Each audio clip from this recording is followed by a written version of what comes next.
Hello girls, ഇന്ന് evening ആയപ്പോൾ ഇതാ കണ്ടില്ലേ, ഹാനിയ ഹയറയും കൂടെ ഭയങ്കര കളിയാണ്. ഹാനിയെ കളിപ്പിക്കുന്നത് ഇപ്പോൾ ഹയറയ്ക്ക് ഭയങ്കര ഇഷ്ടമാണ്. അവളും ഭയങ്കരമായിട്ട് റെസ്പോൺസ് ചെയ്യും. പിന്നെ ഇത് ഉമ്മ വന്നപ്പോൾ വാങ്ങിക്കൊണ്ട് വന്നതാണ്. പക്ഷെ നല്ല ഭംഗിയുള്ളൊരു ടോയ് ആയിരുന്നു. ഇങ്ങനെ കളറ് ചേഞ്ച് ചെയ്യും, അതുപോലെ തന്നെ ചാർജബിളും ആണ്.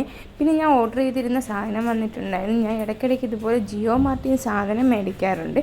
ഇതെനിക്ക് 5 രൂപയ്ക്ക് കിട്ടിയ സവാളയാണ്. പിന്നെ പുട്ടുപ്പൊടിയും ഏത്തമ്പഴമൊക്കെയാണ് ഞാൻ വാങ്ങിയിട്ടുണ്ടായിരുന്നത്.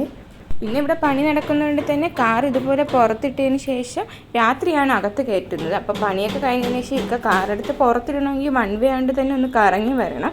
അപ്പോൾ എന്നോടും ഹാനിയോടൊക്കെ വന്നാൻ പറഞ്ഞിട്ടുണ്ടായിരുന്നു. അങ്ങനെ ഞാനും ഹാനി അതേ ഡ്രസ്സിൽ തന്നെ ഇറങ്ങിയിട്ടുണ്ട്. എന്നിട്ട് ഒരു കറക്കത്തിൻ്റെ ഇടയ്ക്ക് നമ്മളെന്ന് വിചാരിച്ച് ഇവിടെ വന്നിട്ട് കാസി സർബത്ത് കുടിക്കാമെന്ന്. ഭയങ്കര ടേസ്റ്റാണ്, എനിക്ക് ഭയങ്കര ഇഷ്ടമാണ്. അപ്പോൾ ആനിക്ക് ഞാൻ ഇത് ആദ്യമായിട്ടാണ് കൊടുക്കുന്നത്. എങ്ങനെയാണ് അവൾക്ക് ഇഷ്ടപ്പെടുമെന്ന് അറിയില്ലായിരുന്നു. പക്ഷേ ഞാനും അവിടെ ഒരു ഗ്ലാസ്സാണ് വാങ്ങിയെങ്കിലും പകുതിയോളം അവളാണ് കുടിച്ചത്. കാരണം അവൾക്ക് നന്നായിട്ട് ഇഷ്ടപ്പെട്ടിട്ടുണ്ട്, ഭയങ്കര ടേസ്റ്റാണ്. എന്നിട്ട് നമ്മളിതാ നേരെ വീട്ടിലേക്ക് പോകുന്നുണ്ട്. ഇവിടെ ഇതാ സ്റ്റെപ്പൊക്കെ ഇടിച്ച് മാറ്റിയിട്ട് പുതിയ സ്റ്റെപ്പ് ഇതാ ഇവിടെ കെട്ടിയിട്ടുണ്ട്. ഇനി ഇതിൻ്റെ തട്ടൊക്കെ പൊളിക്കണം. അപ്പോൾ ഇന്നത്തെ വീഡിയോ ഇത്രയേ ഉള്ളൂ. ഈ വീഡിയോ ഇഷ്ടമായെങ്കിൽ സബ്സ്ക്രൈബ് ചെയ്ത് സപ്പോർട്ട് ചെയ്യണേ.